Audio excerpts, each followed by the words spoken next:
अस्सलाम वालेकुम फ्रेंड्स। आप देख रहे हैं वीकली फ्राइडे जूम मीटिंग्स और टैक्स प्रोफेशनल्स के लिए और टैक्स पेयर्स के लिए जो इंटरेस्टेड है अपनी टैक्स लाइबिलिटी के हवाले से। तो आज भी हम कोवर्किंग स्पेस है किक स्टार्ट, वहाँ से बात कर रहा हूँ। और ये मीटिंग का जो इनवाइट है वो आपको, जो दो व्हाट्सएप ग्रुप्स हैं, एक है पार्क टैक्स मेड इजी और दूसरी है टैक्स मास्टर क्लास, तो ये दोनों वो जो ग्रुप्स हैं उनको मैं मैनेज करता हूँ। और उसमें काफ़ी सारे मेंबर्स हैं, lawyers, chartered accountants, ITP professionals, बहुत सारे स्टूडेंट्स हैं अब जो ग्रुप में है। तो आप इस मीटिंग को ज्वाइन कर सकते हो। उससे ये होगा कि ज्वाइन करने पर आप अपना क्वेश्चन पूछ सकेंगे, या अगर जरूरत पड़ी तो पार्टिसिपेट भी कर सकेंगे। और आपको आइडिया, मतलब एक इंटरैक्टिव सेशन होगा। तो ये सेशन जो है, आप दोनों जो मेरे व्हाट्सएप ग्रुप्स हैं, पाकिस्तान टैक्स मेड इजी और उसमें, और बाकी अगर आपने ज्वाइन करना है तो ये कि जो नंबर है 0321 4409 009, ये मेरा व्हाट्सएप नंबर है। और मैं एडवोकेट एंथनी विलियम्स हूँ, अगर फॉर एग्जांपल आपको नाम नहीं पता। और टैक्स दोस्ती हमारा ब्रांड है। और टैक्स दोस्ती जो है वो पिछले 2 वीक से मैं ये अनाउंस कर रहा हूँ कि ये जो सेशंस हैं ये हैं तो फ्री ऑफ कॉस्ट, लेकिन इसके अंदर जो बातें बताई जा रही हैं वो टैक्स पेयर्स के लिए भी। जिस तरह हम आज सेक्शन 7E की दोबारा बात करेंगे, उसका एनालिसिस करेंगे कि वो सेक्शन क्या है, और जो है उस आपको टैक्स पे करना चाहिए नहीं करना चाहिए। लाहौर हाई कोर्ट में, सुप्रीम कोर्ट ऑफ पाकिस्तान में वो जाएगा तो क्या स्ट्रक डाउन हो जाएगा या वो लॉ कंटिन्यू रहेगा। तो ये सारी एक्टिविटीज जो हैं, आपको टेक्निकल इंफॉर्मेशन और वो चीज़ें जो आपको टैक्स सेव कर सकती हैं, ये इसलिए यहाँ फ्री ऑफ कॉस्ट आपको बताई जा रही हैं, क्योंकि जो फ्लड्स आए हुए हैं पाकिस्तान में पिछले 1 महीने से, यानी कि आज है 16 सितंबर 2022। ये वीडियो आप यूट्यूब के ऊपर भी देख रहे होंगे, तो हमारी जो टैक्स दोस्ती वेबसाइट है उस पर भी देख रहे होंगे। तो ये फ्लड रिलीफ के लोगों को हेल्प इस तरह कर रही है कि टैक्स दोस्ती ब्रांड की तरफ से ये कंट्रीब्यूशन है। क्योंकि जैसे जैसे वो लोग जो फ्लड से डायरेक्टली या इनडायरेक्टली अफेक्ट हुए हैं, उनके बिजनेसेस अफेक्ट हुए हैं या उनकी लाइवलीहुड अफेक्ट हुई है, तो जब वो वापस अपने पैरों पे खड़े होंगे, तो मकसद इन टैक्स मास्टर क्लास का, जूम मीटिंग्स का, ये है कि आप टैक्स लॉ को समझ सके, ताकि आप बेहतर प्रैक्टिस कर सकें, बेहतर पैसे कमा सकें और अपनी जो लोकल इकॉनमी है, याद रखें कि टैक्सेस हो गए और जितना भी गवर्नमेंट का सिस्टम है वो बेहतर अगर इम्प्लीमेंट होगा तो गवर्नमेंट भी बेहतर काम कर सकेगी, आपके एरिया में भी और पूरे मुल्क में। तो फ्लड रिलीफ के को हेल्प करने के लिए और हमारी टैक्स दोस्ती की कंट्रीब्यूशन के लिए ये क्लासेस फ्री हैं, जो बिल्कुल टेक्निकल क्लासेस हैं और बिल्कुल डे 1 से स्टार्ट हुई हैं। अगर ये हमारा फोर्थ जूम मीटिंग लेक्चर है, और अगर आपने प्रीवियस लेक्चर देखा हो तो उसमें मैंने इनकम की बात की थी कि इनकम क्या होती है और इनकम जो है क्या कहते हैं को समझना क्यों जरूरी है। आज हम उसकी जनरल एग्जांपल्स हमने लास्ट टाइम देखी थी, आज हम उसको सेक्शन 7E के हवाले से देखेंगे। और मैं जो है आपके साथ कुछ ऐसा क्राइटेरिया शेयर करूंगा, जो अगर आप इस वीडियो को 1-2 दफा देख के समझ लेते हैं और आप ये टैक्स जूरिस्प्रूडेंस कह लें या टैक्स के फंडामेंटल रूल्स जो मैं आज बताऊंगा वो समझ लेते हैं, तो आपके लिए काफ़ी आसानी हो जाएगी। तो ये तो इंट्रोडक्शन था कि आप इस वीकली कैसे ज्वाइन कर सकते हैं जूम मीटिंग को। इसका जो इनविटेशन है वो मैं पार्क टैक्स ग्रुप में शेयर करता हूँ, टैक्स मास्टर क्लास में शेयर करता हूँ। तो अगर आप ज्वाइन करना चाहते हैं तो आप इस नंबर जो मैं बता रहा हूँ, 0321 4409 009 जो है, ये व्हाट्सएप नंबर है। एडवोकेट एंथनी विलियम्स मैं बात कर रहा हूँ, टैक्स दोस्ती हमारा ब्रांड है। तो आप उस पर मैसेज करेंगे जी मैंने वीकली मीटिंग्स भी अटेंड करनी है और उस ग्रुप का भी हिस्सा बनना है, जहाँ फिर आप क्वेश्चंस वगैरह पूछ सकते हैं। तो जो पुराने मेंबर्स हैं, आई होप अब तो वो काफ़ी, क्योंकि ये ग्रुप हमने स्टार्ट किया था तकरीबन अब 3 साल हो गए हैं। तो मकसद ये था कि इसके अंदर लोग जो बिल्कुल फ्रेश हैं, टैक्स लॉ उनको नहीं आता, या वो रूरल एरिया में रहते हैं या ऐसी सिटीज में रहते हैं जहाँ पे उनको इस लेवल की जो है ट्रेनिंग और इंफॉर्मेशन नहीं होगी, तो वो जो है सीख सकें। और काफ़ी अच्छी डिस्कशन होती रहती है। और जैसे आपको पता है टैक्स दोस्ती के फाउंडर्स हैं तनवीर, आसिफ खान हो गया, मैं हो गया, एंथनी विलियम्स। तो हम भी बीच में टाइम टू टाइम पार्टिसिपेट करते हैं, लेकिन ग्रुप एक मेंबर्स एक दूसरे को भी हेल्प करते हैं इनकम टैक्स के हवाले से, सेल्स टैक्स के हवाले से। मेरी सेल टैक्स की प्रैक्टिस कमजोर है तो इस वजह से मैं कम हेल्प कर पाता हूँ, लेकिन इनकम टैक्स लॉ के हवाले से, इनकम टैक्स की प्रैक्टिस के हवाले से कोशिश होती है कि आपको वो चीज़ें सिखाएं जो आपको एक अच्छा प्रोफेशनल बनाएंगी। आप फी भी अच्छी चार्ज कर सकेंगे, क्लाइंट को भी जो सोल्यूशन आप देंगे वो ऐसा होगा कि उसको उसके बाद उस साल के लिए या उस मैटर पे मजीद टैक्स वाले तंग नहीं कर सकेंगे, एफबीआर हरासमेंट नहीं हो सकेगी। तो ये तो मल्टीपल पर्पसेस थे जो मैंने आपके साथ शेयर किए रिगार्डिंग ये जो हम क्यों कोई काम कर रहे हैं, यानी यूट्यूब चैनल क्यों स्टार्ट किया हुआ है या taxdosti.com क्यों किया है। क्योंकि आप जब सीखते हैं और औरों को सिखाते हैं, और अब क्योंकि कोरोना है की वजह से, फ्लड्स की वजह से, दुनिया की ग्लोबल इकॉनमी की वजह से, आप बेहतर तरीका ये है कि फेस टू फेस मिलने के बजाय ये वाले तरीके जो हैं आप यूज करें। तो मैं एक कोवर्किंग स्पेस में बैठा हूँ जहाँ पर मुख्तलिफ लोग मिनिमम इन्वेस्टमेंट से अपना बिजनेस स्टार्ट करते हैं। बिजनेस तो वो ऑनलाइन करते हैं, जैसे भी करते हैं, लेकिन उनको स्पेस का मसला नहीं होता, उनको ऑफिस और ऑफिस की फैसिलिटीज मिल जाती हैं। तो किक स्टार्ट में हम बैठे हैं कनाल रोड पे, लाहौर से मैं आपसे बात कर रहा हूँ। और अब मैं आपको इसके बाद इंट्रोड्यूस कराऊंगा कि एक बुक जो इस दफ़ा प्रिंट हुई है वो बड़ी ज़बरदस्त है, और आपको पता है अनबॉक्सिंग वगैरह करते रहते हैं, लेकिन डे टू डे वर्किंग के लिए और कीमत के लिहाज से भी ये किताब मैं समझता हूँ बहुत ज़बरदस्त है। एक तो ये इसके पब्लिशर्स हैं पाकिस्तान टैक्स बार एसोसिएशन की जो पब्लिकेशन कमेटी थी। पाकिस्तान टैक्स बार में जो है वो मुख्तलिफ टैक्स बार्स के लोग जो हैं मेंबर्स हैं। तो यहाँ पे वो लिस्ट दी हुई है, और इसमें लाहौर, सियालकोट, कराची, तो जितने भी लोग जो किस अपना, अगर वो कराची वाले लोग हैं तो कराची टैक्स बार चले जाए, अगर कोई शख्स बलूचिस्तान में है तो बलूचिस्तान टैक्स बार चला जाए, उसके अलावा फैसलाबाद, सियालकोट, तो इस तरह करके। और अगर पिशावर टैक्स बार भी है तो वहाँ भी ये बुक्स अवेलेबल होंगी, क्योंकि पाकिस्तान टैक्स बार ने बड़ा अच्छा किया कि एक एक्यूरेट, और एक्यूरेट से मुराद है कि इसमें कम से कम गलतियां होंगी, हो सकता है गलती हो लेकिन कम से कम गलतियां होंगी। तो उन्होंने एक income tax law amended up to 30 June 2022 तक, यानी फाइनेंस एक्ट 2022 जो अभी आया था, जो टैक्स ईयर 2023 के लिए एप्लीकेबल है, यानी 1 जुलाई 2022 से लेके 30 जून 2023 तक यही कानून चलेगा। अब बीच में अगर कोई और अमेंडमेंट्स आती हैं जैसे अभी आई हैं, और उन पे भी हमने वीडियो बनाई थी, यानी कि income tax second amendment ordinance 2022, तो वो अलग बात है। लेकिन बेसिकली ये मेन कानून है। इसमें जो अच्छी बात ये है कि एक तो सिर्फ और सिर्फ लॉ है, और जिस जिस सेक्शन में जो चेंजेस आई हैं वो फुट नोट में दिए हैं, उसकी वजह से इसका साइज भी बड़ा नहीं है किताब का। जो भी टॉपिक आपको चाहिए, जैसे अभी इनकम की डेफिनेशन में देखूंगा सेक्शन 2 में, क्लॉज 29 में, या सेक्शन 7E की बात करेंगे, तो सारा कुछ इस किताब में मिल जाएगा। प्राइस भी इसकी जो है मेंबर्स के लिए मेरा ख्याल है मैंने 1000 रुपीज पे की है लाहौर टैक्स बार से, मुझे ये किताब अवेलेबल हुई है। और आप भी 1500 इसके ऊपर प्रिंटेड प्राइस है, लेकिन आपको अच्छी प्राइस में मिलेगी। कोशिश करें कि ओरिजिनल खरीदे, ये ना करें कि इसकी फोटोकॉपी लेने की कोशिश करें, क्योंकि फोटोकॉपी से इनको अगर प्रॉफिट नहीं होगा तो ये अगले साल प्रिंट नहीं करेंगे। और मैं चाहता हूँ कि हर साल जो है इस तरह की एक कॉम्प्रिहेंसिव किताब इनकम टैक्स की, सेल्स टैक्स की, और इसके अलावा रूल्स की भी, ये तो सिर्फ इनकम टैक्स ऑर्डिनेंस 2001 है, लेकिन इनकम टैक्स रूल्स 2002 भी साथ में प्रिंट होना चाहिए गोइंग फॉरवर्ड। और इतना बहुत रीजनेबल प्राइस है। और इस किताब को अगर आप यूज करेंगे डे टू डे, आप देख सकते हैं मैं यूज करना शुरू कर दिया, चाहे आप इस पे रेफरेंसिंग करें या इसके हवाले से आज हम बात करेंगे, ठीक है जी।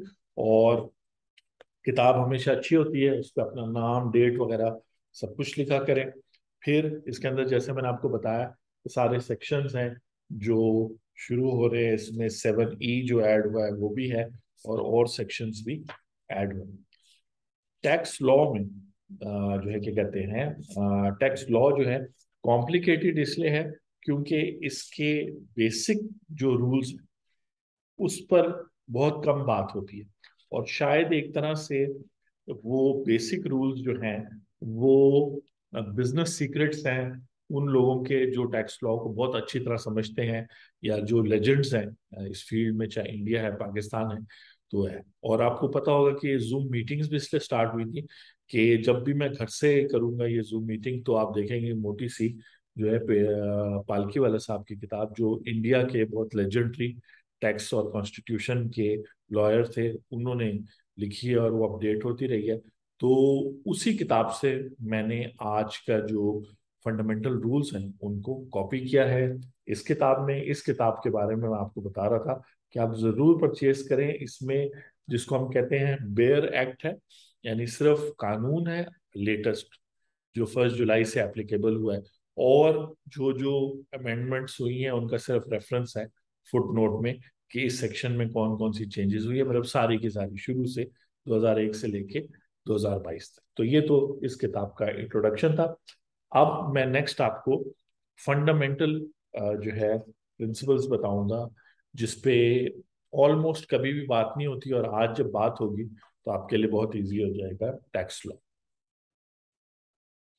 जो फंडामेंटल प्रिंसिपल्स हैं टैक्स लॉ के, वो मैंने law and practice of income tax bye Palkhivala साहब की किताब से लिए हैं, और उनको यहाँ पे मैंने कॉपी कर दिया। 4 पॉइंट्स हैं, और बेसिकली वो जो पॉइंट्स हैं उनको आप टैक्स ज्यूरिस्प्रूडेंस भी कहते हैं, लेकिन मैं ये कहूँगा कि टैक्स के बेसिक असूल, यानी टैक्स लगाने और टैक्स कलेक्ट करने किसी भी पर्सन से, यानी मैंने टैक्स देना है या आपने देना है या किसी कंपनी ने पे करना है या किसी एनजीओ ने पे करना है, उसका जो बेसिक रूल है वो इसके अंदर मेंशन्ड है।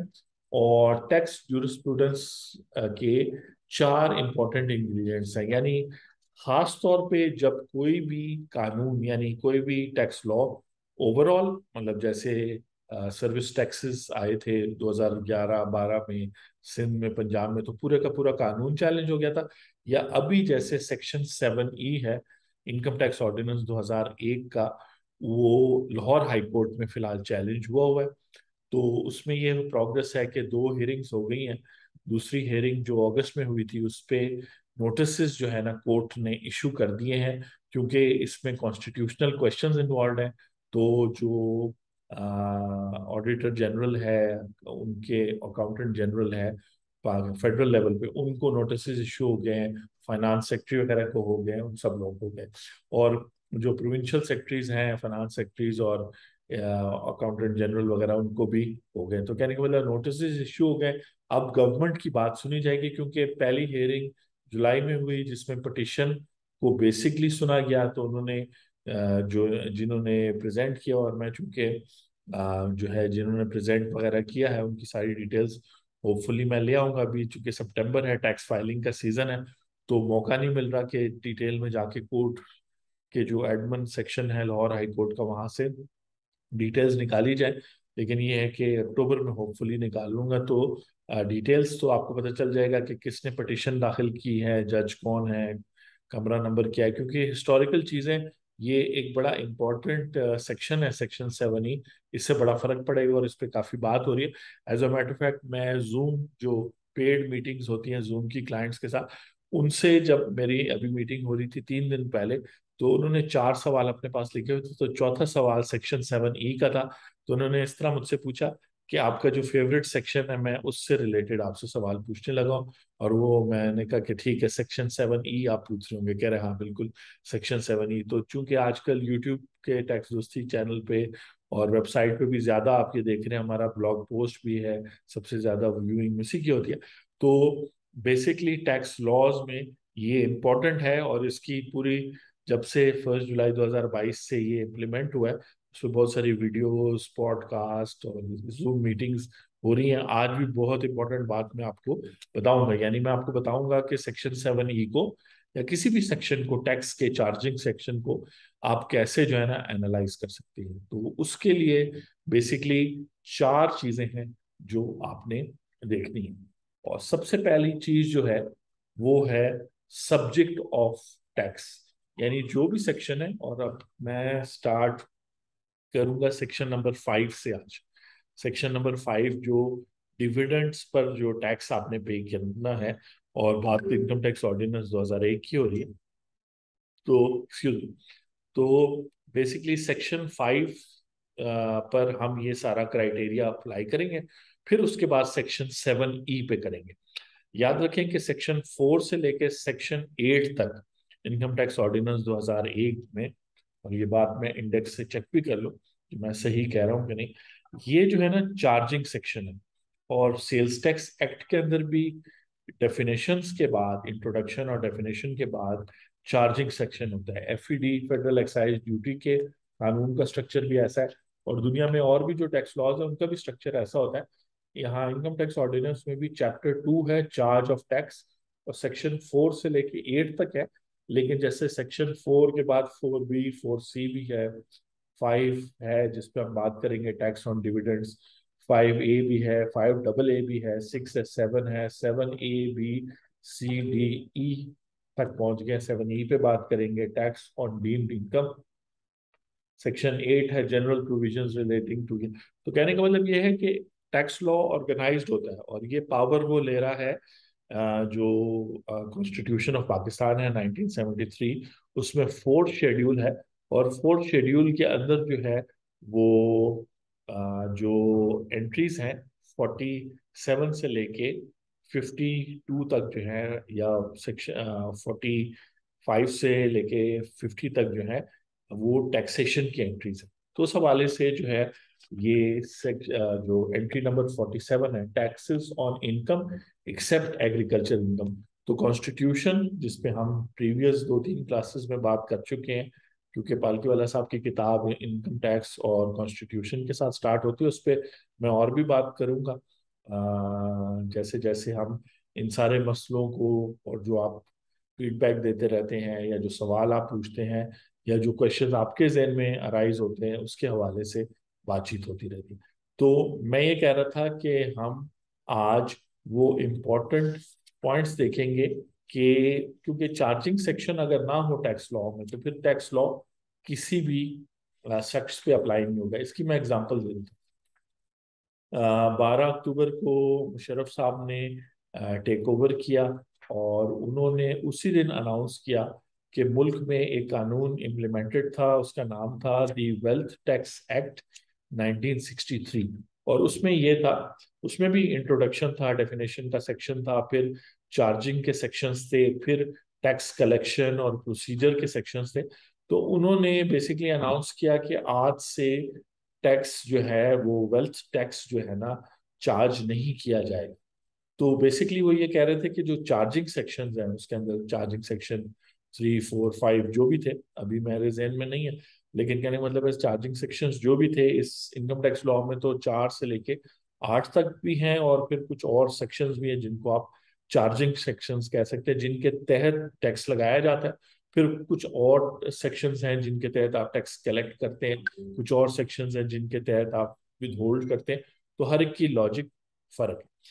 उस हवाले से जो है, जो जो उसमें मेरे जो गेस्ट, जिनका मैं गेस्ट हूँ, जिन क्लाइंट का, वो पूछ रहे हैं कि जी मैं फ्री हो गया हूँ, जब आप फ्री हो जाते हैं तो मुझे बता दें। तो अब ये आपने ही बताना है। अगर आप लोग रेगुलरली ये क्लासेस ज्वाइन करेंगे तो अच्छा है, बाकी ये है कि कोशिश है कि आपको सिंपल करके चीज़ें एक्सप्लेन की जाए। तो जो 4 पॉइंट्स हैं लॉ के, वो मैं आपको बता रहा हूँ, यानी कि जो टैक्स लॉ में होने चाहिए, चार्जिंग सेक्शन में होने चाहिए, तब जो है ना वो टैक्स लगेगा। तो सबसे पहले सब्जेक्ट ऑफ द टैक्स, इसका आसान मतलब ये है कि वो कौन सी इनकम है जो टैक्स की जा रही है। अच्छा, अब जो कॉन्स्टिट्यूशन है और जिस तरीके से सुप्रीम कोर्ट और हाई कोर्ट्स ने फैसले दिए कॉन्स्टिट्यूशन को देखते हुए टैक्स के, तो उस लिहाज से जो है क्या कहते हैं, बहुत सारे फैसलों से पता चलता है कि इनकम का वो सिर्फ सिंपल मतलब नहीं ले रहे कि जब आप जॉब कर रहे हैं तो वो सिर्फ आपकी इनकम है। कभी कभार वो इनकम उन चीजों को भी कहते हैं जिनको हम शायद इनकम ना कंसिडर करें। जैसे आप इनकम जो है वो अपनी सेल्स को आप इनकम नहीं कहते, क्योंकि सेल्स तो वो होता है जो सारा टोटल पैसा आपको आता है। लेकिन कुछ जगहों पर टैक्स लगाने के लिए, जैसे सेक्शन 113 है, वहां पर जो आपका टर्नओवर है, जो आपकी टोटल सेल्स है मंथ की, डे की या साल की, उसको उन्होंने इनकम कंसिडर किया है। तो यहाँ वो पूछा है कि जो भी सेक्शन आप चार्जिंग सेक्शन होगा, उसमें सबसे पहले, जैसे अंग्रेजी में कहते हैं सब्जेक्ट, वर्ब, और इस तरह करके पूरा स्ट्रक्चर बनता है। तो यहाँ पूछा जा रहा है कि सब्जेक्ट ऑफ टैक्स क्या है, वो कौन सी इनकम है जिस पे टैक्स लगाया जा रहा है। दूसरा, पार्ट टू में वो कह रहा है कि पर्सन लाइबल टू पे द टैक्स, वो पर्सन कौन है, क्योंकि ये बड़ा जरूरी है कि कोई खास पर्सन या पर्सन्स हो जिन पर आप टैक्स लगा रहे हैं या जो लाइबल है टू पे टैक्स। तीसरा है rate at which tax is to be paid. Rate का मतलब है कि वो क्या रेट है जिसके तहत जो है आपने टैक्स पे करना है। रेट का मतलब हुआ वो परसेंटेज जो अप्लाई हो गया। अच्छा, अप्लाई अब किस चीज पे होगी, तो कोई आपको टैक्स बेस चाहिए, यानी कोई measure or value on which the rate is to be applied. यानी कि कोई बेस वैल्यू, एक तो जो है ना उस इनकम को मेजर करने के लिए कोई ना कोई रेफरेंस पॉइंट आपके पास होना चाहिए। तो मैं जो हूँ सेक्शन 5 की तरफ जाता हूँ, और सेक्शन 5 में आपको पढ़ के भी सुनाता हूँ। और सेक्शन 5 जब मैं पढ़ रहा हूँ तो आपने भी गैस करना है और मैं भी साथ साथ बताऊंगा कि ये चार कंडीशंस कैसे पूरी हो रही है। तो सेक्शन 5 है इनकम टैक्स ऑर्डिनेंस 2001, और उसका नाम है tax on dividends. Subject to this ordinance, इसका मतलब है कि ये जो सेक्शन है, वो अगर कोई और सेक्शन डिविडेंड पर टैक्स लगाएगा तो वो फर्स्ट प्रायोरिटी उसकी होगी और सेकंड प्रायोरिटी इसकी होगी। लेकिन ये जनरली सब डिविडेंड्स, जितने भी डिविडेंड्स मुख्तलिफ किस्म, यानी कंपनीज जो प्रॉफिट अपने शेयर होल्डर्स को पे करती है उसको डिविडेंड कहते हैं टेक्निकली। तो जितने भी डिविडेंड्स हैं उन पर ये लगेगी, लेकिन डिविडेंड्स के लिए वो किसी खास डिविडेंड के लिए वो अलग से भी सेक्शन बना सकते हैं। तो कहते हैं a tax shall be imposed, तो ये पहली बात कर रहा है कि टैक्स लगाया जाएगा eight the rate specified in division 3 of part 1 of first schedule. तो इनकम टैक्स ऑर्डिनेंस में रेट सारे दिए हुए फर्स्ट शेड्यूल।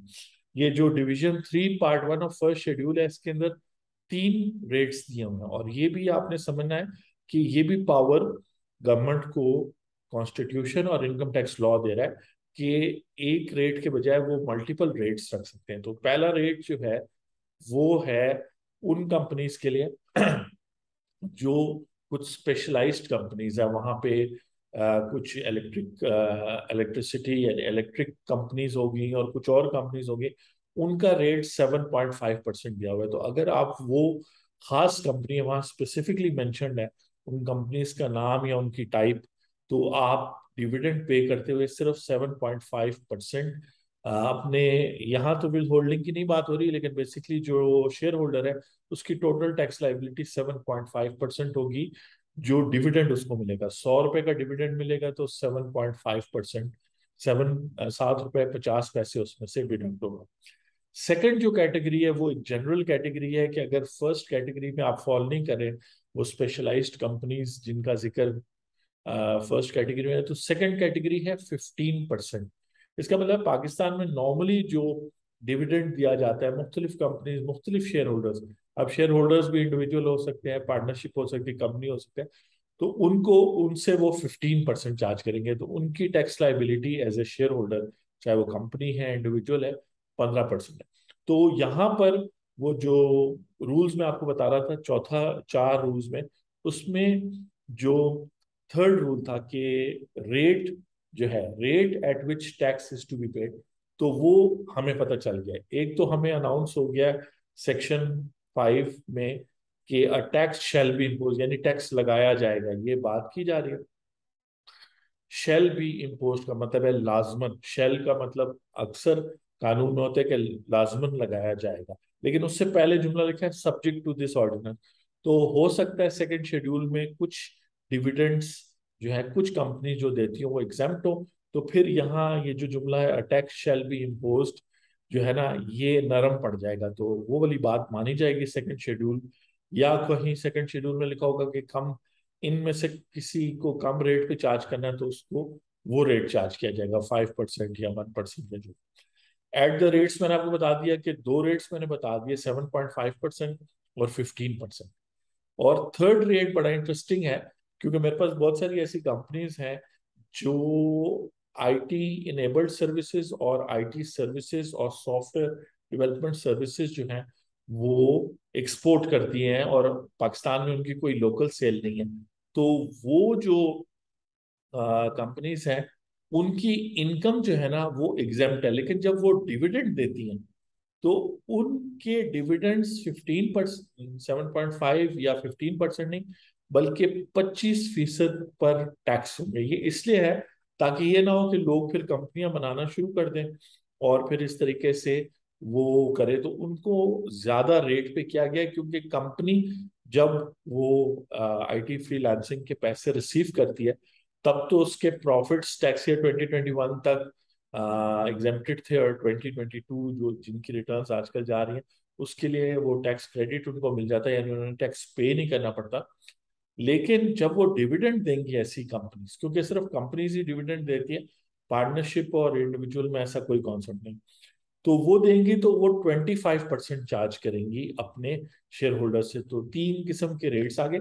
ये वाली बातें भी कोर्ट्स में बहुत दफा चैलेंज हुई है कि ये क्या बात हुई कि आप वो वापडा कंपनी को तो 7.5 पर चार्ज कर रहे हैं और मुझे जो है 25% पे चार्ज कर रहे हैं या 15। तो इसके भी जवाब बहुत सारे केस लॉज में मिल चुके हैं। तो इसलिए ये रेट को इंटेलिजेंट तरीके से वो करना है। और मैंने आपको जो ये तीन बाइफरकेशन बताई है ये भी चैलेंज हो सकती है कोर्ट में, लेकिन इनमें इंटेलिजेंस नजर आ रही है कि एक जगह पे स्पेशल रेट दिया जा रहा है 7.5, एक जगह पे जनरल रेट दिया जा रहा है 15%। जो कंपनी नॉर्मल प्रॉफिट कमा रही है अपने प्रॉफिट पे टैक्स दे रही है और फिर शेयर होल्डर को डिविडेंड देते हुए दोबारा डबल टैक्सेशन हो रही है, तो वो जनरल रेट है।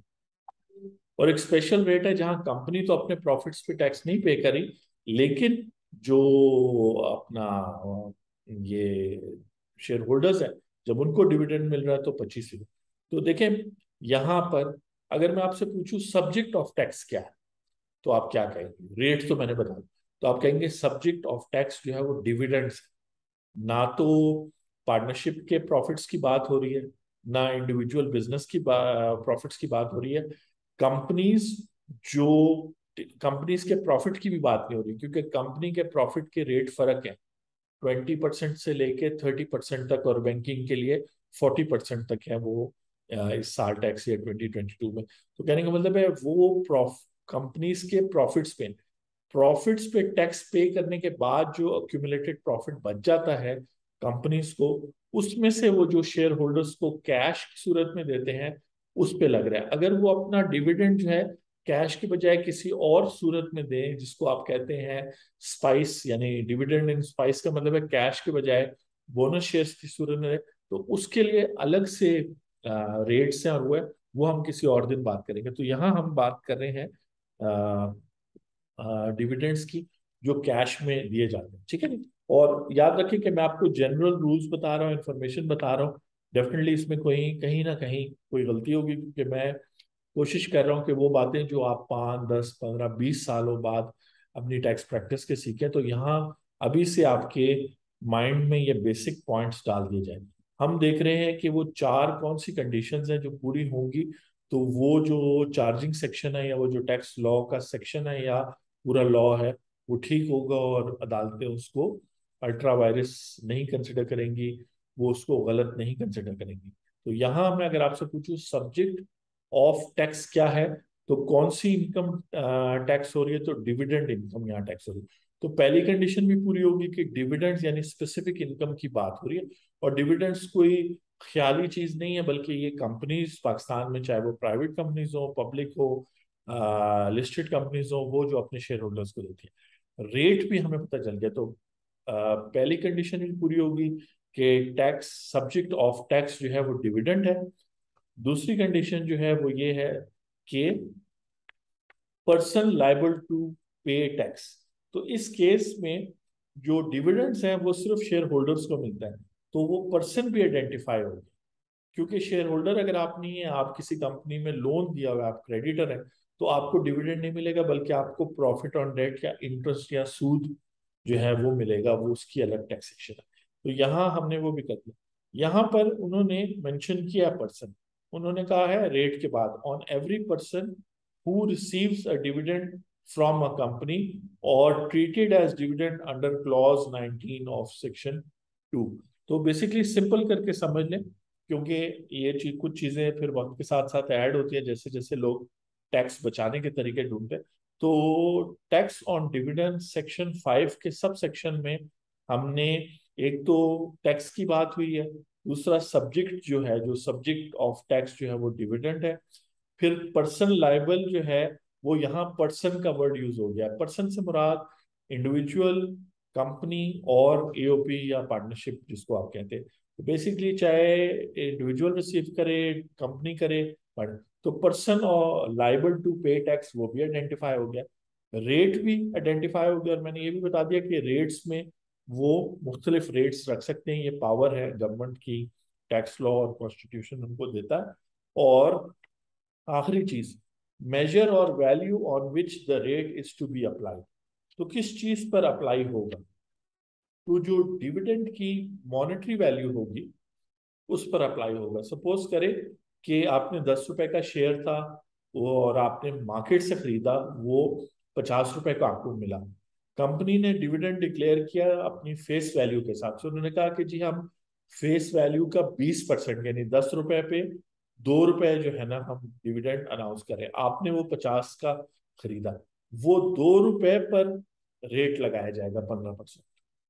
अगर आप नॉर्मल हैं, अगर आप वो वापडा वगैरह वाली है वो स्पेशल कंपनी है तो आप पर 7.5। और अगर आपकी कंपनी एग्जाम थी किसी वजह से, तो जो डिविडेंड, और ये सिर्फ आईटी फ्रीलांसर के लिए नहीं है, बहुत सारी और कंपनीज हैं, ग्रीन फील्ड है, स्टार्टअप कंपनीज है, और जिनके प्रॉफिट्स एग्जाम्प्ट हैं कुछ सालों के लिए या वैसे, और उस साल फिर जब वो डिविडेंड देंगे तो वो 25%, 2 रुपए का 25% उनसे डिडक्शन होगा। विद होल्डिंग का सेक्शन अलग है, यहाँ विद होल्डिंग की बात नहीं हो रही, यहाँ डायरेक्ट चार्जिंग सेक्शन है। तो उस बंदे की बात हो रही है जिसको डिविडेंड मिल रहा है, यानी शेयर होल्डर।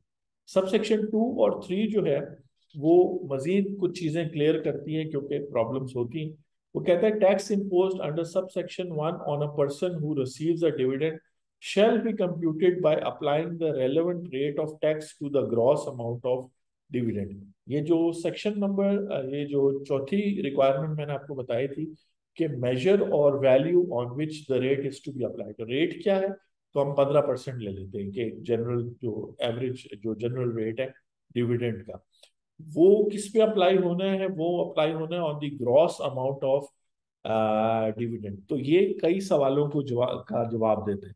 अगर आपसे ज़कात डिडक्ट हुई है, अगर आपसे कोई वर्कर वेलफेयर फंड डिडक्ट हुआ है या कोई और डिडक्शन हुई है, तो फिर सवाल उठता है, अगर ये सब सेक्शन 2 ये बात ना करता कि बेस वैल्यू कौन सी लेनी है, यानी रेफरेंस पॉइंट क्या लेना है, या टैक्सेबल अमाउंट कितनी है, तो जो ग्रॉस अमाउंट होगी जिसमें से फिर जक़ात निकलेगी। लेकिन अगर आपको 2 रुपए डिविडेंड मिला है, चाहे शेयर 50 का लिया है या ओरिजिनली आपने 10 रुपए का लिया है, तो 20% यानी 10 रुपए के 20%, 2 रुपए जो है उस पर जो टैक्स है वो ग्रॉस अमाउंट पे कटेगा।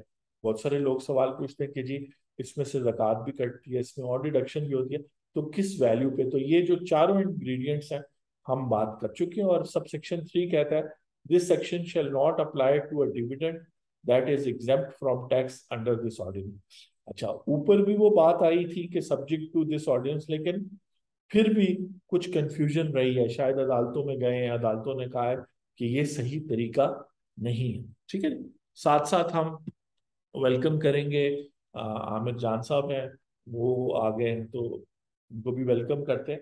और मैं आपको जैसे बता रहा था कि पहले मैंने आपको एग्जांपल दी है कि जो टैक्स है डिविडेंड। जी अस्सलाम वालेकुम आमिर साहब, आपको उम्मीद है कि आवाज़ आ रही होगी। हम आज बात कर रहे हैं कि वो बेसिक प्रिंसिपल क्या है जिससे किसी भी सेक्शन को अगर आप देखें तो आप बता सकेंगे कि यार ये जो गवर्नमेंट ने टैक्स लगाया ये ठीक लगाया कि नहीं। और खास तौर पे हम section 7E tax on deemed income, जिसपे बहुत परेशानी भी है क्योंकि वो लोग जिनके पास मल्टीपल प्लॉट्स हैं, मल्टीपल घर हैं, मल्टीपल एग्रीकल्चर लैंड है और इमूवेबल प्रॉपर्टी उन्होंने अपने नाम पे रखी हुई है, तो उनको काफी सारा टैक्स पे करना पड़ा है टैक्स ईयर 2022 के लिए।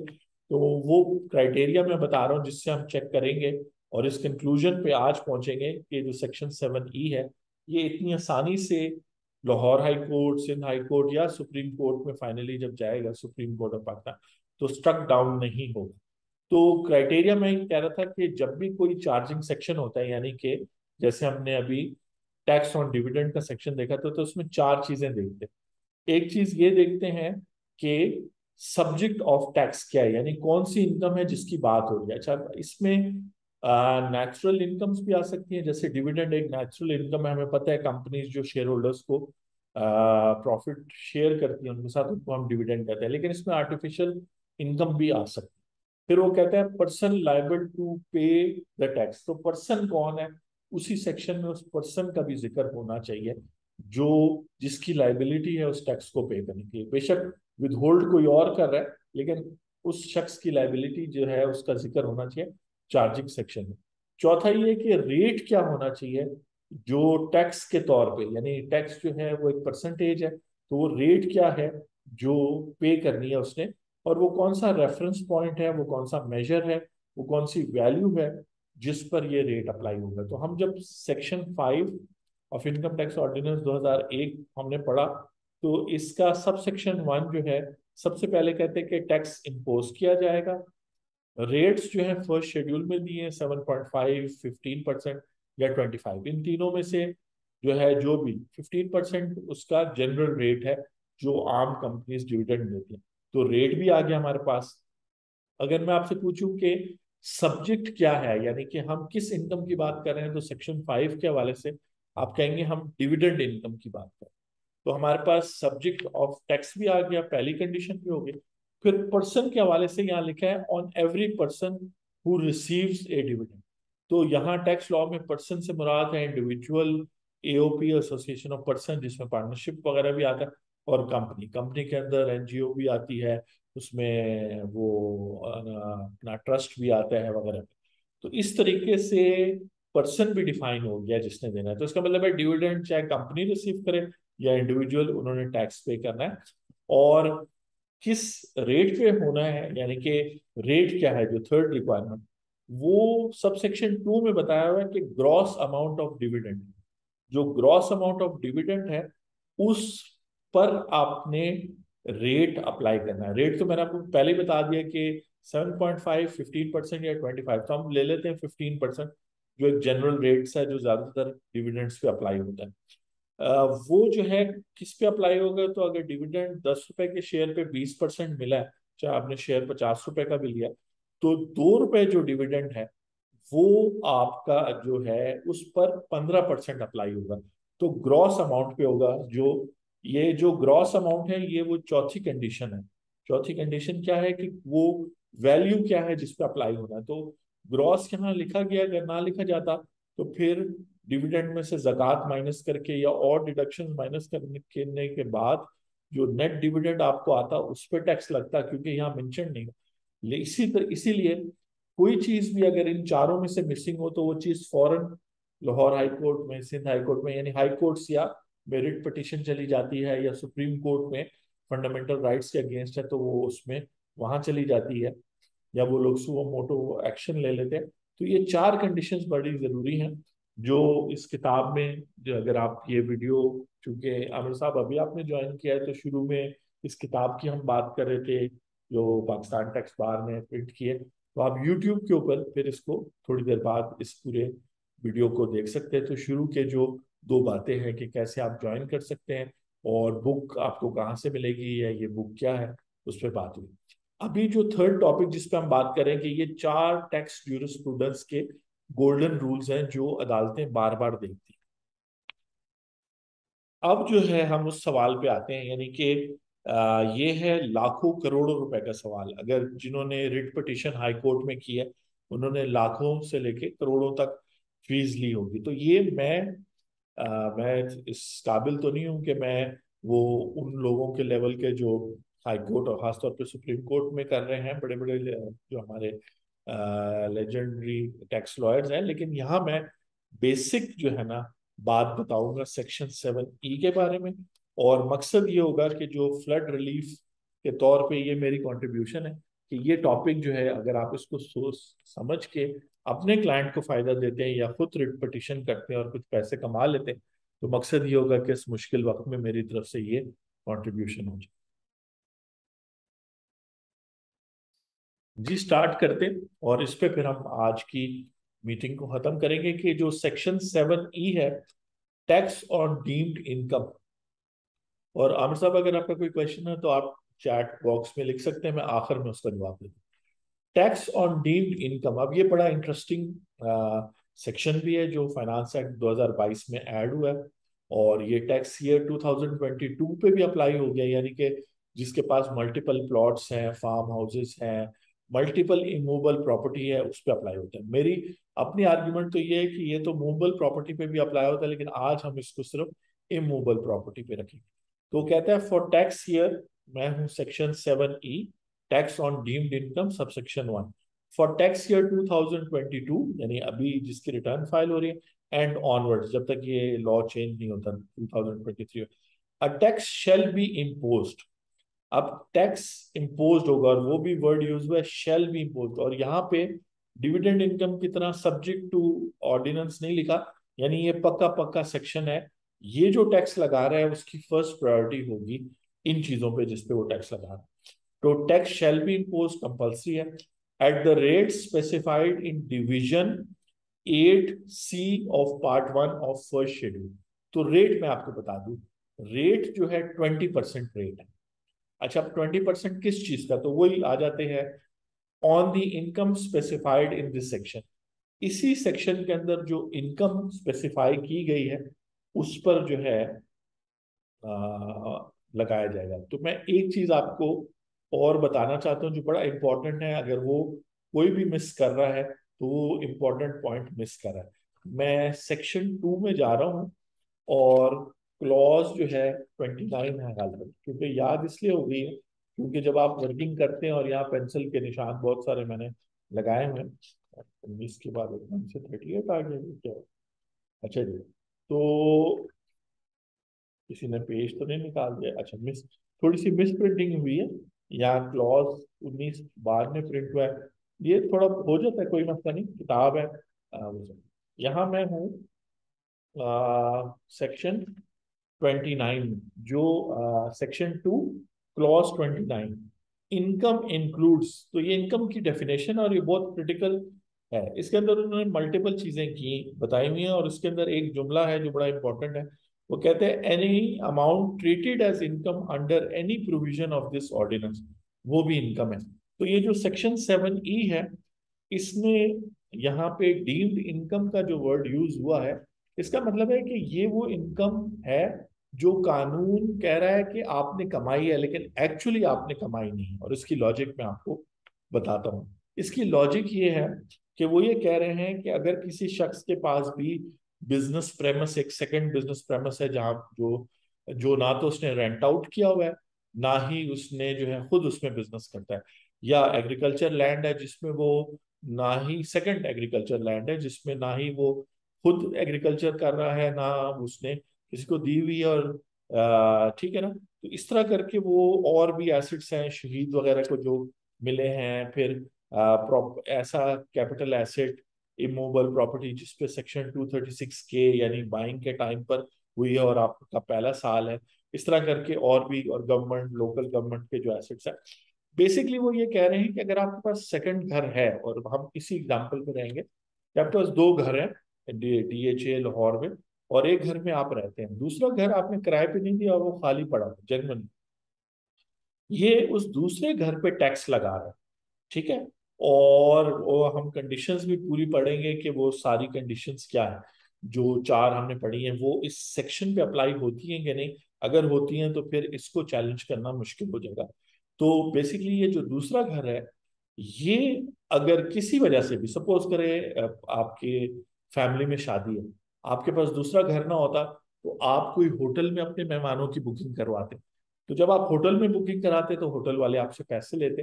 तो इनकम सिर्फ वो पैसे नहीं होते जो आपको किसी और से आए या अपनी इन्वेस्टमेंट से आपको आए, बल्कि इनकम जो है टैक्स लॉ के नजर में, और ये बहुत इंपॉर्टेंट बात है, supreme court of Pakistan, supreme court of India और भी दुनिया के सुप्रीम कोर्ट ने कहा है कि इनकम उस चीज को भी कहा जा सकता है जो पैसे आप बचाएं। तो जब आपके पास दूसरा घर है और टाइम टू टाइम आपके मेहमान आते हैं, आप उनको वहां ठहराते हैं, तो आपको कोई खर्चा नहीं करना पड़ता, एडिशनल खर्चा नहीं करना पड़ता किराए पे, यानी कि खाने पीने का तो ऑब्वियसली होता है। तो चूंकि वो पैसे सेव हो रहे हैं, तो गवर्नमेंट के पास पावर है कॉन्स्टिट्यूशन में, और एंट्री नंबर 50 पे सबका जोर है, जबकि ये जो सेक्शन है ये entry 47 of part 1 of 4th schedule पे फॉल करती है। देखिए मैंने आपको सारी चीजें बता दी। अब इस सारी आर्ग्यूमेंट को अगर आप खुद डेवलप करेंगे तो आप देख सकते हैं ये यहाँ पे पेंसिल वर्किंग हुई है, और इसके अलावा ये तो यहाँ पे हुई हुई है।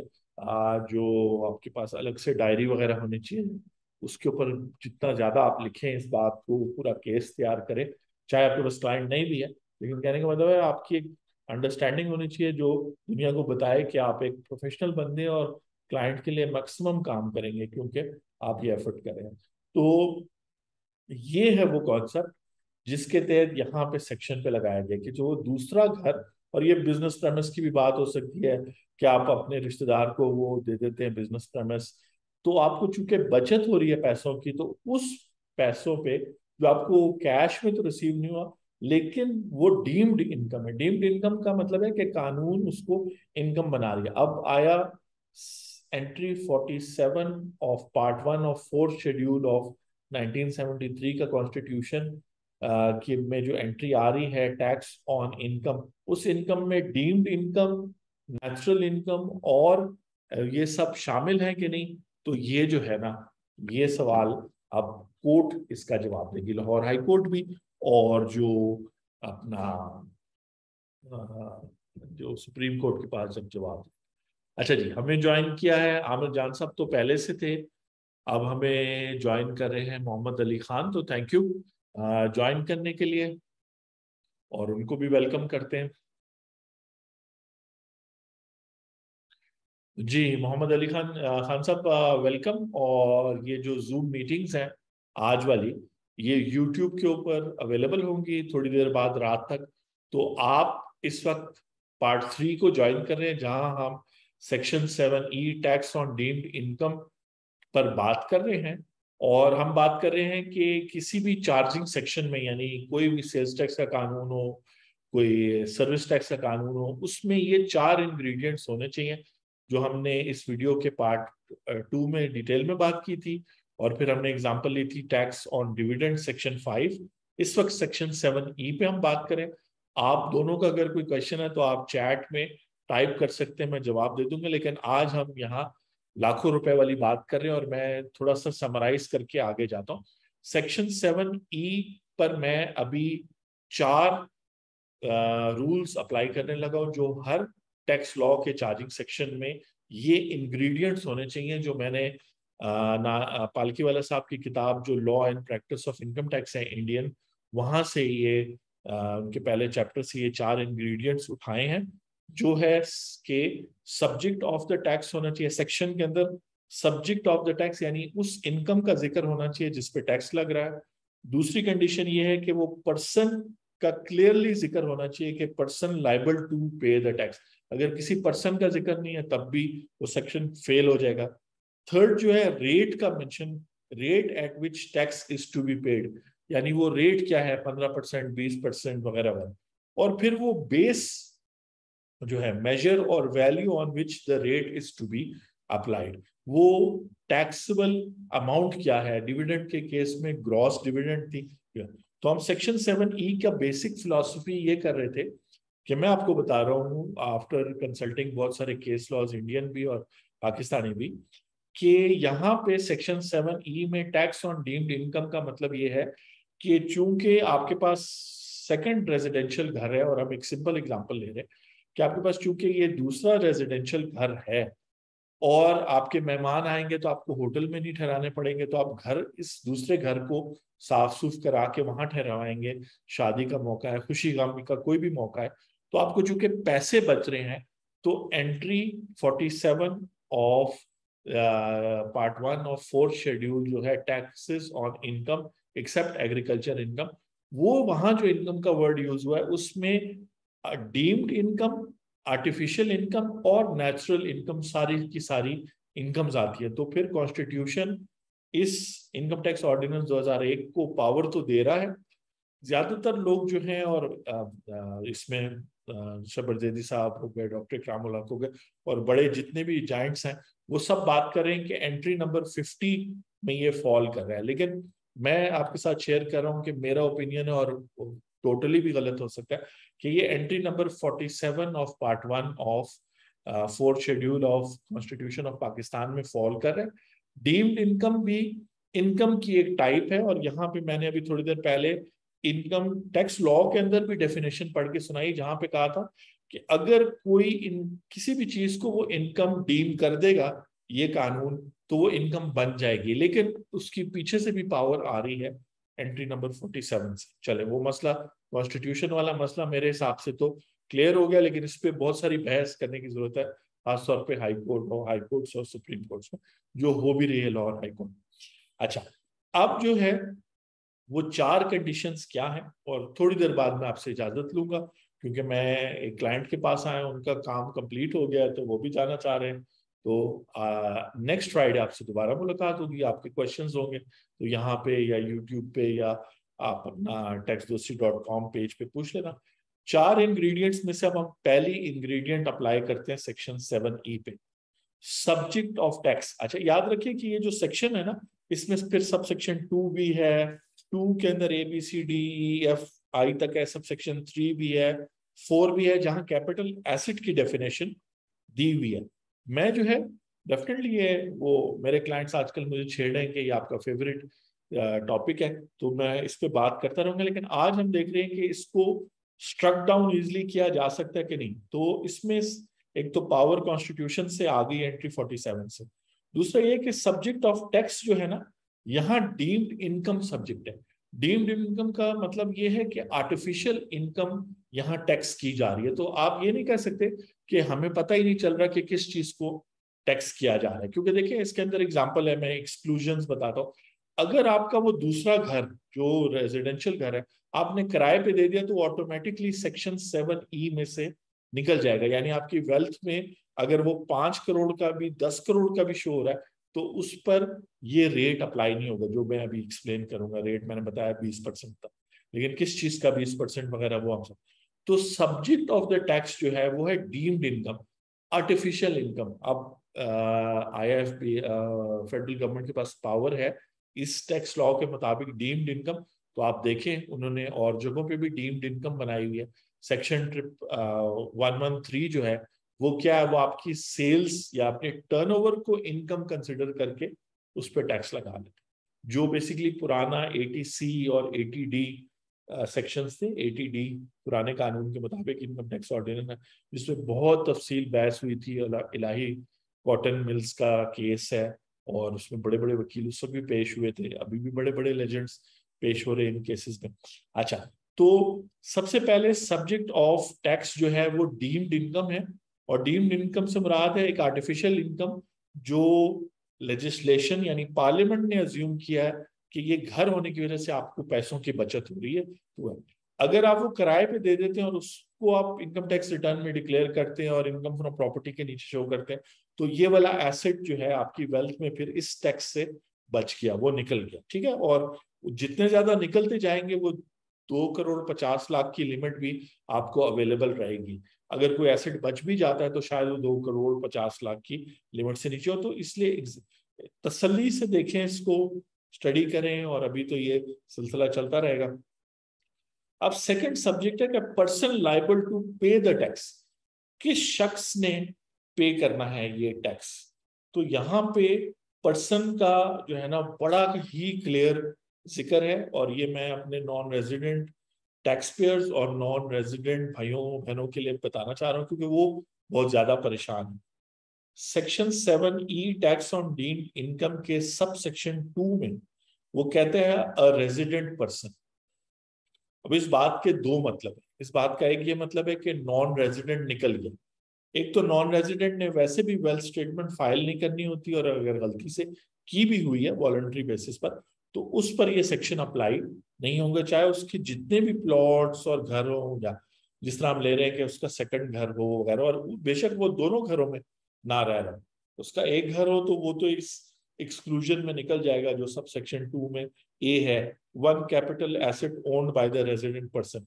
तो जैसे नदीम भट्ट साहब हैं, बहुत मशहूर टीचर लाहौर के, चार्टर्ड अकाउंटेंट भी और लॉयर भी, उन्होंने कहा है कि सबसे महंगा कैपिटल एसेट तो आप सबसे पहले इसमें निकाल दें, चाहे वो घर है, प्रॉपर्टी है, जो भी चीज है वो है। अच्छा, जो पीडब्ल्यूसी वाले हैं उन्होंने अपनी कमेंट्री में लिखा है कि उनके ख्याल से सिर्फ इमूवेबल प्रॉपर्टी पे लगता है। तो आज भी मैं फिलहाल इमूवेबल प्रॉपर्टी पे ही बात करूंगा। वैसे मैं आर्ग्यू ये भी कर रहा हूँ कि ये मेरे ख्याल से मूवेबल, पर्सनल मूवेबल प्रॉपर्टी पे भी लगता है, वो फिर किसी और दिन आने वाले दिन। तो बात यह है कि ये सिर्फ रेजिडेंट पर्सन पे रहेगा। अब परेशानी की बात यह है कि कंपनीज, जो रेजिडेंट कंपनीज हैं और रेजिडेंट एओपीज हैं, जिनमें रेजिडेंट पार्टनरशिप बिजनेसेस आते हैं, उन्होंने भी ख्याल रखना है कि उनकी जो बिजनेस बैलेंस शीट है उसमें भी कोई ऐसा एसेट होगा, और इसमें मेरा पूरा ख्याल है कि कोई ऐसा एसेट होगा जो इसकी जद में आ जाए। ठीक है जी, जिसपे ना तो डेप्रिसिएशन चार्ज होती है, ना उस पर अमोर्टाइजेशन चार्ज होती है, ना वो फिक्स्ड एसेट है। तो अगर कोई आपने फिक्टिशियस एसेट क्रिएट कर लिया है तो ये सेक्शन लग जाएगा, और अगर आप वैसे टैक्स से बच जाएंगे, ये मैं कंपनीज के लिए और पार्टनरशिप्स के लिए बात कर रहा हूँ, जो बिजनेसेस हैं जो अक्सर ऐसी कोई हरकत अपनी बिजनेस बैलेंस शीट में करते हैं और उसका ऑडिट भी हो जाता है। अनफॉर्चुनेटली हमारी ऑडिटिंग इंडस्ट्री भी इसलिए सारी खराब हो गई, उस पर किसी और दिन बात करें। इसलिए मैं भाग के चार्टर्ड अकाउंटेंसी भाग के इधर आके वकील बन गया हूँ, लेकिन यहाँ भी आया हूँ तो पता चला कि माशाल्लाह वकील जो करते हैं वो बताने वाली बातें नहीं है। अच्छा, टैक्स में भी और वैसे भी क्रिमिनल, सिविल वगैरह वगैरह, तो कब्र के अजाब का जो है ना जरूर सोचना चाहिए। ये सैलाब और ये तो आ ही गए, लेकिन इनसे भी बड़े बड़े अजाब है जो आ सकते हैं सिर्फ हम पे भी। अच्छा जी, अब मैं बता रहा था कि पर्सन कौन है, तो यहाँ आपको क्लियरली उस पर्सन का बता दिया गया है। रेजिडेंट पर्सन का मतलब है पाकिस्तान में जो 183 डेज तक इंडिविजुअल रहे, जो कंपनीज पाकिस्तान में रजिस्टर हो रही हैं, जो बिजनेसेस पाकिस्तान में रजिस्टर हो, या वो कंपनीज या बिजनेसेस या वो एओपीज, चाहे वो यूनिवर्सिटीज वगैरह है, कुछ भी है, जो पाकिस्तान में जो है वो काम करती है, मेन उनका फोकस पाकिस्तान में, तो वो रेजिडेंट पर्सन है। तो ये बहुत बड़ा स्कोप है, और इसको लाइट ना लें, अपनी बिजनेस बैलेंस शीट्स को चेक करें। ये हो गया, सेकंड कंडीशन भी पूरी होगी। आर्टिफिशियल यानी डीम्ड इनकम पे है, और उस पर लंबी लंबी किताबें और बातें, और पालकी वाला साहब भी हैं, डॉक्टर इकरामुल हक भी हैं, शबर जैदी साहब भी है, हर दूसरे दिन आर्टिकल लिख रहे। तो ये चीजें समझना जरूरी है, इसके फेवर में नहीं। ये तो मैं कह रहा हूँ कि ये सेक्शन स्ट्राइक डाउन नहीं होगा, ये टैक्स पे करना पड़ेगा। मैं तो अपने सब क्लाइंट्स को यही मशवरा दे रहा हूँ। सब्जेक्ट ऑफ टैक्स जो है वो डीम्ड इनकम है, पहली कंडीशन पूरी होगी। रेजिडेंट पर्सन, रेजिडेंट इंडिविजुअल नहीं। सेक्शन 1162 जो है वो कहता है रेजिडेंट इंडिविजुअल, तो वहां सिर्फ रेजिडेंट इंडिविजुअल ने वेल्थ स्टेटमेंट फाइल करनी है, यहाँ रेजिडेंट पर्सन। अब आ जाते हैं third, rate at which tax is to be paid. तो रेट जो है, जो फर्स्ट शेड्यूल में दिया हुआ है उस, यानी कि division 8C of part 1 of first schedule में सारे रेट्स दिए, वो 20% है। लेकिन 20% आपने किस किस मेजर और वैल्यू या किस टैक्स बेस पे लगाना है, इस पे झगड़ा हो रहा है, और सारा कंफ्यूजन इस पे। यानी कि जो चौथा मैंने आपको सब्जेक्ट ऑफ टैक्स बता दिया, deemed income. Second condition person, resident person है। थर्ड रेट जो है वो 20% है, 20% इस साल के टैक्स ईयर 2022 के लिए भी और 2023 के लिए भी 20%। Measure or value on which the rate is to be apply. ये रेट अप्लाई हो रहा है, ये रेट अप्लाई हो रहा है जो एफबीआर वैल्यू है उस इमूवेबल प्रॉपर्टी की। इसीलिए झगड़ा अराइज हो रहा है कि ये जी एंट्री नंबर 50 की वायलेशन है, लेकिन बेसिकली वो टैक्स जो है वो कैपिटल वैल्यू पे नहीं लगाया जा रहा, इमूवेबल प्रॉपर्टी कैपिटल वैल्यू पे नहीं लगाया जा रहा, डीम्ड इनकम पे लगाया जा रहा है। तो कहने का मतलब है वो आर्ग्यूमेंट यहाँ से रिब्यूट हो रही है, यानी कि प्रॉब्लम में वो जो लोग कह रहे हैं कि वो कैपिटल वैल्यू पे लगाया जा रहा है, कैपिटल वैल्यू पे नहीं लगाया जा रहा।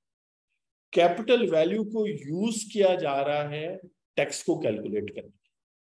ठीक है, ये तो टेक्निकल बातें होगी। अब आप और मैं बात कर रहे हैं, आमिर साहब हैं और अली साहब है, तो हम आपस में कैसे एक दूसरे को समझाएंगे।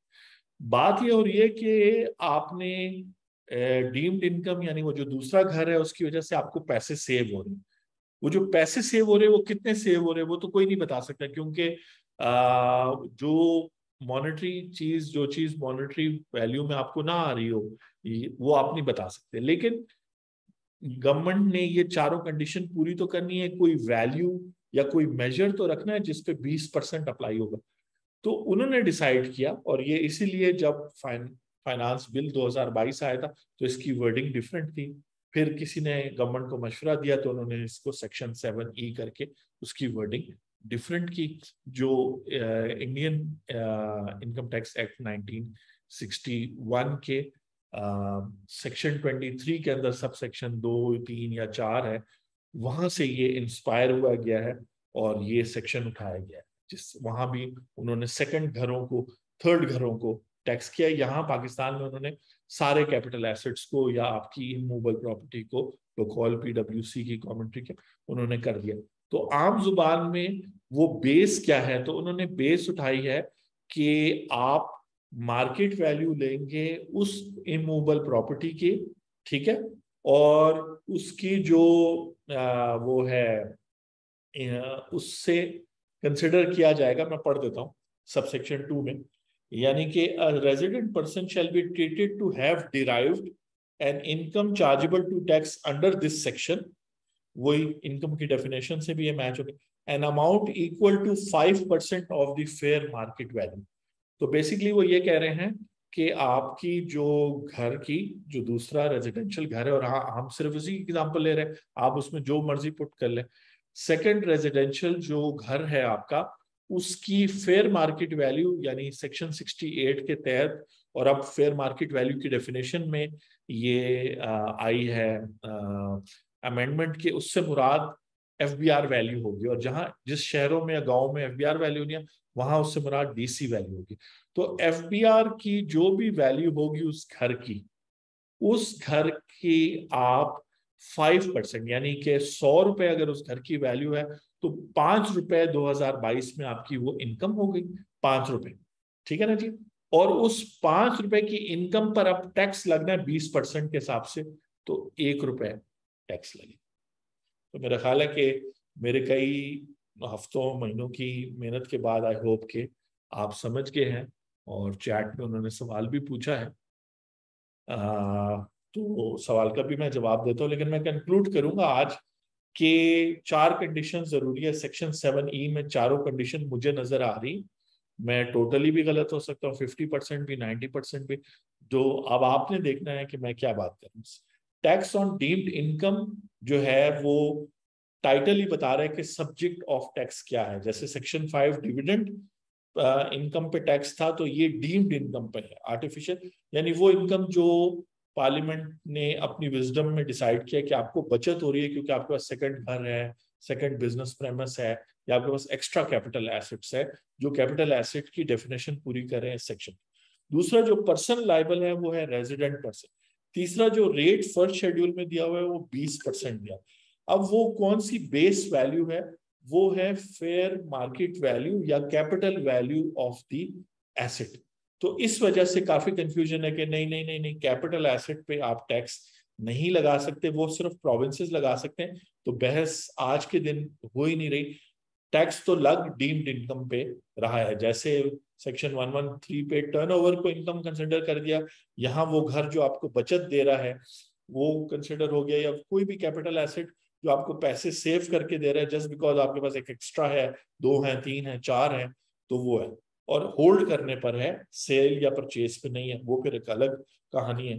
तो उस लिहाज से जो 5% होगी फेयर मार्केट वैल्यू की, उस पर जो है ना हम टैक्स लगाएंगे, यानी कि FBR की या DC वैल्यू जो भी होगी 100 रुपए, उसका 5% वो तो इनकम हो जाएगी, वो है वो डीम्ड इनकम की न्यूमेरिकल वैल्यू है। ये डीम्ड इनकम यानी पार्लियामेंट ने सोचा कि आपको फायदा हो रहा है, आपको हो ना हो, आपको उल्टा शायद उस घर से नुकसान हो रहा हो, हर वक्त आप रिपेयर मेंटेनेंस कर रहे हो, या उधर कोई भूत हो, जिन हो, कुछ हो, मतलब कुछ भी हो सकता है, मजाक में कर रहा हूँ आपके साथ। लेकिन कहने का मतलब ये है कि वो नुकसान आपको दे रहा हो, लेकिन पार्लियामेंट ने डिसाइड किया कि आपके पास, चूंकि आपको, आपके पास इतने है वेल्थ, उस वेल्थ पे वो है, तो ये वेल्थ टैक्स नहीं है, ये इनकम टैक्स ही है। इसको वो समझाने में उनको शायद मुश्किल हो रहा है। मिफ्ता इस्माइल साहब अगर ये वीडियो देख लें तो शायद उनको बेहतर समझ आ जाए कि उन्होंने किस किस्म का टैक्स लगाया। जैसे ट्रेडर वाला टैक्स अगर ट्रेडर्स मुझसे पूछते तो शायद रिमूव ना करवाते, फायदे में नहीं। तो वो जो बेस है वो कैपिटल वैल्यू को बेस ले रहा है टैक्स कैलकुलेट करने के लिए, नहीं इनकम कैलकुलेट करने के लिए, मिडल ऑफ द रोड के लिए। ठीक है जी। अच्छा,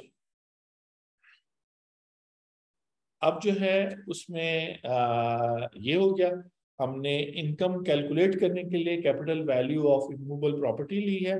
इनकम जब आ गई है 5% के हिसाब से, यानी 5 रुपए, तो उस पर 20% यानी 1 रुपी लग गया। तो फॉर एग्जाम्पल जिसके पास 7 करोड़ की प्रॉपर्टी है सारी एक्सक्लूजन्स के बाद, तो वो जो है वो 1% जो है उसको करना है, 1% उस पर टैक्स लेगा। ठीक है जी। तो कॉल्स वॉल्स काफी सारी आ गई हैं, मैं अब आपके कुछ क्वेश्चंस वगैरह ले लूं। तो ये चारों कंडीशंस पूरी हो रही है। Subject of tax deemed income है, person liable to tax resident, individual नहीं रेजिडेंट पर्सन है, रेट 20% है। अब मेजर या वैल्यू जो है डायरेक्टली नहीं आ रही, इनडायरेक्टली आ रही है। पहले हम कैपिटल वैल्यू दे रहे हैं यानी एफबीआर वैल्यू दे रहे हैं उस रिमूवल प्रॉपर्टी की, 100 रुपए आ गई, उसका फिर 5% ले रहे हैं, जिससे हमारे पास एक नोशनल या डीम्ड इनकम की न्यूमेरिकल वैल्यू हो गई, उस पर 20% लगा रहे हैं, तो 1 रुपए आ गए। तो आई होप कि आपने आज की वो एंजॉय की है। क्लाइंट कॉल कर रहे हैं, क्लाइंट की कॉल भी ले लेते हैं। जी अस्सलाम वालेकुम सर। जी जी अस्सलाम वालेकुम। जी जी बताएं सर, मैं वो वीडियो कॉल रिकॉर्डिंग पे हूँ, आपका ये रिकॉर्ड भी हो जाएगा। बताए बताए।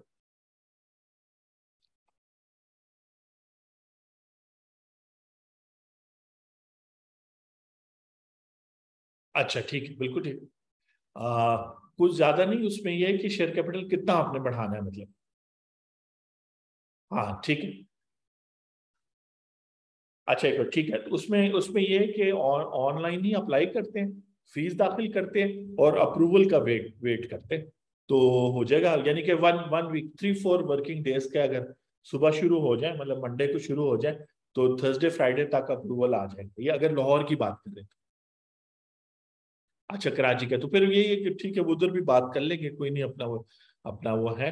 तो ऑनलाइन अप्लाई करके अप्रूवल का वेट करना होता है। अब अप्रूवल में आप समझ सकते हैं कि 1-2 दिन तो वो लेते हैं। ठीक है जी। ठीक है चलें, थैंक यू। कुछ और भी हो तो आप कॉल करें। ठीक है जी, थैंक यू। अच्छा जी, क्लाइंट्स भी जरूरी है। Thank you. वो कह रहे हैं अली साहब, नहीं नहीं कोई बात नहीं अली साहब, ये वीडियो फिर आप देख लेना, उसमें यूट्यूब के ऊपर अभी मैं अपलोड कर दूंगा, टाइम स्टैम्प्स होंगी। तो बेसिकली 4 पार्ट्स होंगे, एक इंट्रोडक्शन कि आप इसको कैसे ज्वाइन कर सकते हैं, फिर ये जो टैक्स ज्यूरिस्प्रूडेंस है ये हो गया, तीसरे में हम सेक्शन 7E की बात कर रहे हैं। आई होप कि आपने एंजॉय किया होगा, मैंने बड़ा एंजॉय किया है। और इसमें मैं क्रेडिट दूंगा जो पालकी वाला साहब की किताब है, अगर आपने भी परचेज करनी है तो लाहौर टैक्स बार से मिलती है, 25,000 रुपए की है, लेकिन जबरदस्त किताब है। मतलब आपको बड़े जो बड़े वकील हैं उनके पीछे खड़े होने के लिए मौका देती है, कम से कम आप उनके पीछे खड़े होकर उनकी बात समझ सकते हैं। कहते हैं जी, if someone has given his agriculture land on rent, ठेका, will the provision of section 7E applicable to them. हाँ जी बिल्कुल, बिल्कुल ऐसा होगा। मैं अभी जब बात कर रहा था ना, तो मेरे जहन में बड़ा इंटरेस्टिंग एक सवाल आया, ये आपकी सवाल से रिलेटेड था। मैं आपका क्वेश्चन दोबारा पढ़ लेता हूँ आपको, आई होप के आवाज तो अली साहब आ रही। आपका क्वेश्चन ये है कि एक शख्स है, उसने अपनी एग्रीकल्चर इनकम ठेके पे दिया, अच्छा ये उसकी पहली एग्रीकल्चर इनकम है या दूसरी है, ये भी इंपॉर्टेंट है। मैं गेस कर रहा हूँ और आप यहाँ टाइप भी कर लेना कि अगर उसकी पहली है तो पहले फर्स्ट के हिसाब से देख लेते हैं। अभी थोड़ा सा टाइम रह गया, 20-25 मिनट। आप ही के सवाल को लेते हैं, अच्छी उसकी आपको आइडिया हो जाएगा कि मैं क्या सोच रहा हूँ, कैसे, मतलब मैं सोच रहा हूँ, मेरा थिंकिंग पैटर्न क्या है। तो पहली जमीन है ये आपके क्लाइंट की, उसने ठेके पे दी है, रेंट पे दी है। सेक्शन 7E अप्लाई होता है कि नहीं, क्वेश्चन ये। इनकम जो डिराइव हो रही है उस लैंड से, is not enough to meet all the expenses of the said person, but taxable amount will be much more. अच्छा, ये जुमला मैं समझा नहीं, लेकिन मैं कोशिश करता हूं कि मैं मतलब आपको समझाऊं इसका। एक ही लैंड है, ठीक है, तो एक ही लैंड हो गया, ठीक है जी, उसने ठेके पे दी है। सेक्शन 7E कहता है कि वो एग्रीकल्चर लैंड, और वो एक ही कह रहा है, अब ये भी देखना है कि वो वन कह रहा है या अगर आपके पास मल्टीपल एग्रीकल्चर लैंड्स हैं। यही तो टैक्स लॉ का मेरे उस्ताद जैसे रफाकतुल्लाह बाबर साहब कहते थे, बार बार पढ़ा करो। हम तो उनके स्टूडेंट थे तो वो कहते थे, लेकिन वैसे भी प्रैक्टिस में बार बार। यहाँ वो कहते हैं self owned agriculture land with. अच्छा, मजे की बात है कि सबसेक्शन 2 के अंदर ये सेक्शन 7E में एक्सक्लूजन है। A, one capital asset owned by, फिर B self owned business premise, third है सेल्फ ओन्ड एग्रीकल्चर लैंड।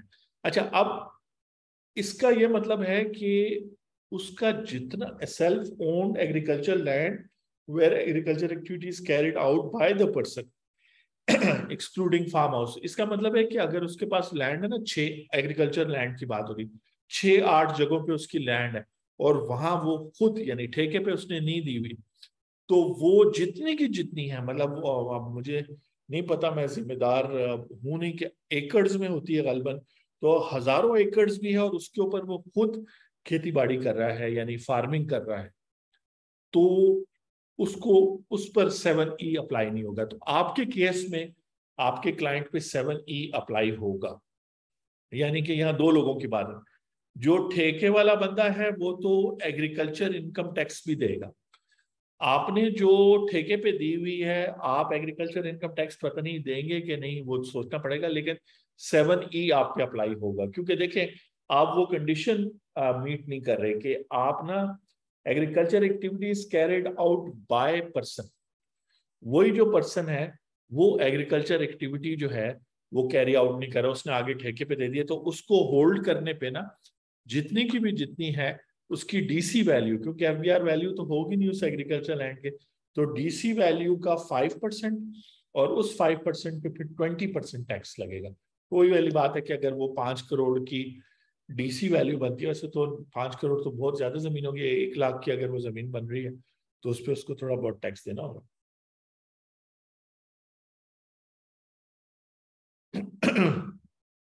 जो जो लोग आज आए हैं, थैंक यू वेरी मच, क्योंकि देखें आप जब सवाल पूछते हैं तो डेफिनेटली मैं तो बहुत सारी चीजें सोच रहा था, मैं यही सोचा था कि एग्रीकल्चर में जो है सेल्फ ओन्ड बिजनेस में प्रेमिस में मुझे बात समझ आ रही है कि इसके अंदर जो लॉजिक है, वर्ड तो self owned business sorry premises जो है कैपिटल है, तो इस तरह हो सकता है कि मैं ये बिल्डिंग भी ओन करता हूँ, मैं यहाँ बिजनेस कर रहा हूँ, मैं मेरे एजेंट्स दूसरी बिल्डिंग में भी बैठे हैं, वो भी मेरा ही टैक्स दोस्ती का ऑफिस है, जैसे हमारा विजन है पूरे पाकिस्तान में टैक्स दोस्ती सेंटर्स हो जहां आप आए, इसी तरह का मीटिंग रूम हो। और मीटिंग रूम में जो है मैं आपको थोड़ा सा दिखा भी देता हूँ, ये मीटिंग रूम आप देख सकते हैं, बड़ा खूबसूरत सा मीटिंग रूम है, ठीक है जी। ये यहाँ पे आप आए और बैठे मीटिंग रूम में, तो मीटिंग रूम में ये हम सारी बातें करें, तो ये जो है मल्टीपल प्रॉपर्टीज भी इसमें आ सकती है, एज लॉन्ग एज आप खुद उसमें इन्वॉल्व है। बिजनेस प्रेमिस के लिए तो फिर एनटीएन होना, एक्टिव टैक्स पेयर होना, वो सब चीजें जरूरी है। तो आपके सवाल के जवाब मैं दोबारा से देता हूँ। अच्छा, मजे की बात है, जितनी दफा भी पूछेंगे कोई नई चीज ऐड होगी, लेकिन अगर आप कहेंगे नहीं ये बच गया तो नहीं, ये जो एग्रीकल्चर लैंड का ओनर है ये डीसी वैल्यू के हिसाब से 20% उसका पहले 5% इनकम कैलकुलेट होगी। अब आप कह सकते हैं कि डबल टैक्सेशन नहीं, वो एग्रीकल्चर तो चूंकि प्रोविंस ले रही है तो वो हो जाएगा, यहाँ तो डीम्ड इनकम की बात हो रही है। और फिर मैं कहूंगा कि मैं चाहूंगा डीम्ड इनकम पर पूरी एक किताब जो है मिले, लेकिन कहने का मतलब ये है कि पाकिस्तान में किताबें ही नहीं मिलती, और इंडिया से भी अभी चले, अच्छा सब्जी वगैरह जब फल फ्रूट आएगा, प्याज आएगा, टमाटर आएगा, तो फिर मुख्तलिफ किताबें हैं, पालकी वाला साहब की हो गई, और बहुत लोग हैं इंडिया में जो अच्छा लिखते हैं, उनकी आएंगी तो हम भी पढ़ लेंगे, हमें भी कुछ टैक्स लॉ की कुछ समझ हो जाएगी, तो अच्छी बात है। अगर आपका कोई और क्वेश्चन हो तो ठीक है, मैं मुसलसल फोन भी बजता जा रहा है। खुदा खैर करे कि टैक्स तो नहीं लग गया मेरे क्लाइंट्स पे या वैसे, लेकिन जवाब जो है ना देना जरूरी है। 30 सितंबर भी आ रहा है, रिटर्न फाइल करनी है। मेरे से अगर पूछते हैं तो क्लाइंट्स को कहें बिल्कुल ऑनेस्टली, उनको लॉजिकली समझा के। जैसे मैं अभी एक क्लाइंट के पास गया था, मैंने उनकी पिछले साल की वेल्थ स्टेटमेंट और इनकम टैक्स साथ ले गया था। आज भी जिन क्लाइंट के पास आया उनके पास भी यही करूंगा कि जब उनकी बन जाएगी स्टेटमेंट, तो कहने का मतलब उनसे मैंने बात की थी तो उनकी मल्टीपल प्रॉपर्टीज थी, लेकिन वो प्रॉपर्टी जो है एफबीआर के हिसाब से 2,50,00,000 की लिमिट से बहुत कम थी, मतलब मीन्स के बात नहीं बन रही थी। तो बहुत सारे क्लाइंट्स को तो नहीं है, लेकिन जो जेन्युइनली और अच्छा है लोगों ने डिक्लेयर किया एसेट वगैरह, तो ये वेल्थ टैक्स नहीं है, ये इनकम टैक्स है। इधर से मैं शबर जैदी साहब से भी मार खाऊंगा, डॉक्टर इकरामुल हक साहब से भी मार खाऊंगा, मतलब वो बंदे भेजेंगे मेरे पीछे, लेकिन कहने का मतलब है कि ये मेरा ओपिनियन है, वो मेरे उस्ताद हैं। फाइनल तो जो सुप्रीम कोर्ट कहेगी वो होगी, जिसको जिनको सुप्रीम कोर्ट बेसिकली उन्हीं से मशवरा लेगी, तो जो भी मशवरा वो देंगे या जिसमें पॉइंट पर वो पहुंचेंगे। अभी तक अपनी रिसर्च पे, वर्किंग पे, क्योंकि अगर मैं अब ये जो क्राइटेरिया मैंने आपको बताया कि सब्जेक्ट ऑफ टैक्स होना चाहिए, रेट होना चाहिए, पर्सन होना चाहिए, और वो बेस या मेजर होनी चाहिए, वो अब मैं सेक्शन 4 पे लगाऊं या मैं सेल्स टैक्स के कानून में लगाऊं या कहीं भी मैं लगाऊं, तो जो है ना वो, तो अब आपसे मैं इजाजत लूंगा। जी मिजाज चले, आ जाए, चलते हैं। हाँ बस मैं एंड कर रहा हूँ, मैं सारों से कह रहा हूँ बहुत शुक्रिया, थैंक यू जान साहब, अली साहब, सब लोगों को, और आप आ जाए, बस ये मीटिंग